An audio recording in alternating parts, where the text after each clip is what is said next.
你们家管这叫没事啊？的确，我能保你，保萧瑟，保诸位好友们无事。但萧若锦，我可就保不住了。萧凌晨，这个兵，你一定要发吗？如果是你的父亲忠心事主，却被诬陷要造反北离，你能忍吗？如果你的父亲因此死于非命，你能忍吗？如果你的父亲从此以后都要被冠以逆贼的名号，他的后人世代都要背负着不白之冤，你能忍吗？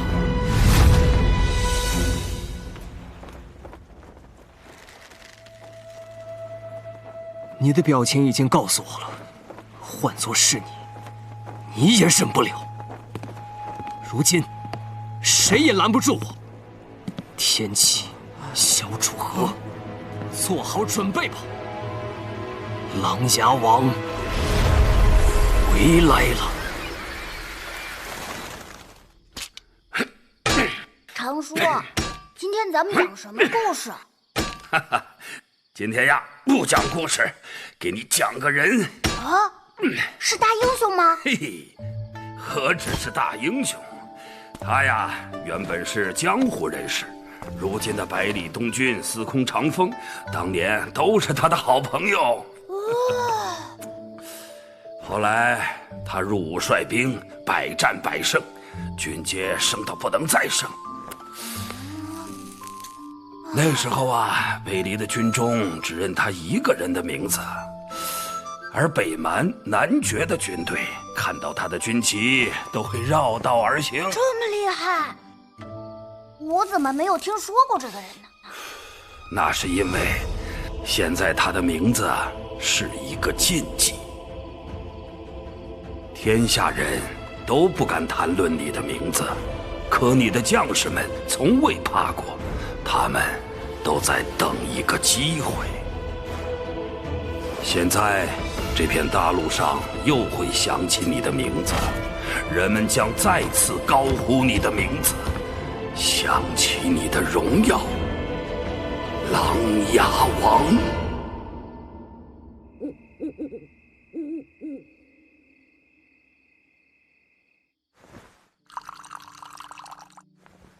叶将军可考虑清楚了？永安王，我知道你很为难。当年你就是为琅琊王鸣不平才被赶出天启，路遇各种磨难，甚至被废了一身的武艺。而今他的后代剑指北离，针对的正是你的父亲。你在这中间必然难做。有时困境看似坚如岩石，但只要找到一丝缝隙，便有可能烈焰开石。而这则需要叶将军的援手。哼，永安王不会不知道我和琅琊王的关系吧？我的刀是绝不会对准琅琊军的。说句永安王不爱听的话，这个时局下，我不反，你就应该很知足了。明白了。这就放弃了？不再劝劝我？叶将军明白我处在两难的境地，那叶将军何尝又不是如此呢？当初将军与琅琊王同生共死，情比金坚，而且琅琊王蒙冤一事一直在将军心头挥之不去。将心比心，我萧瑟不愿让叶将军为难。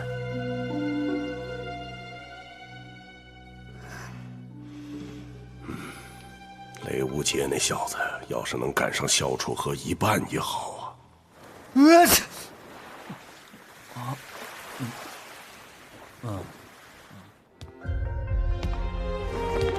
我萧瑟用性命向叶将军担保，此番定要还琅琊王一个清白。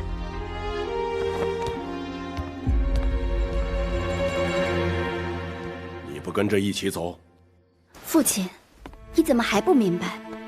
萧瑟他要解决的不是小琅琊王萧凌晨，而是当年祸乱天启的那个幕后黑手。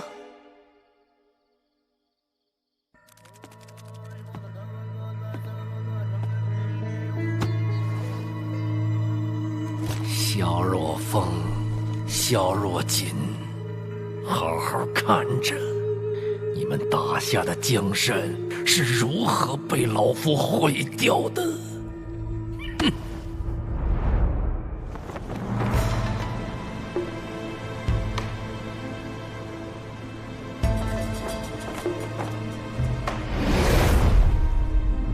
这萧凌晨也该到了吧？王叔，到了路上就没那么痒了吧？确实好多了。这一战比我想象的容易了许多。明知我们要来，却城门大开，可是有诈，有诈个屁！做了几年海盗，胆子还给你做没了。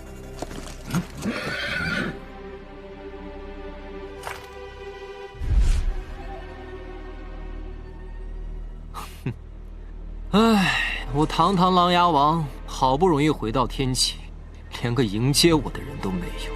就是，这也太冷清了。来，搞出点动静！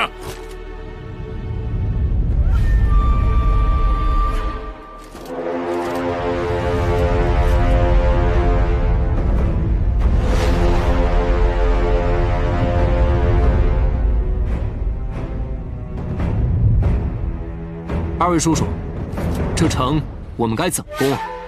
根本就不用攻，现在至少有20万琅琊军在城外插营，光是围，也能围死他们。也是，这么好的城，若是硬打，可惜了。哼，这个萧楚河总是给人惊喜。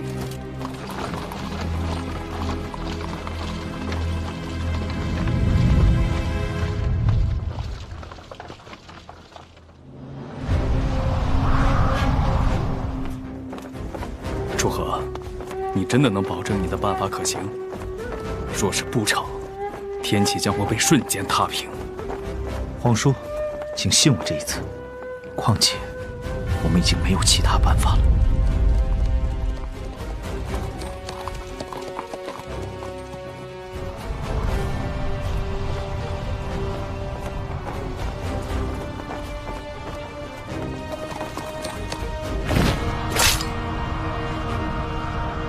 探马来报，和你预料的一样，至少有20万的琅琊军集结在天启城的周围。如果萧凌晨在这里出了一点事，他们瞬间就会将天启夷为平地。凌晨，好久不见。确实好久不见，所以先送你份见面礼。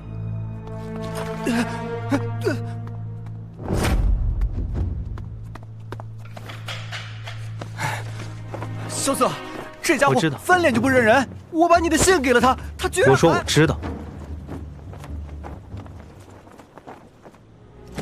怎么，雷兄弟是在说我的坏话吗？就走到那儿吧。楚皇兄，你已经能看到了。只是没想到慕名之后，就看到了你起兵叛乱。这不是叛乱，我只是回家。凌晨，我知道你肯定是听到了一些传言才发兵的。是不是传言都要来看一看？万一那上面写的真是我父亲的名字，那这个地方就得换人来坐一坐了。萧凌晨，你放肆！哼，等我真的坐到那里面，就该我对你说这句话。萧凌晨，你适可而止。就算你要起事，也要师出有名，最起码也要拿到真的龙峰卷轴再说。龙峰卷轴在此。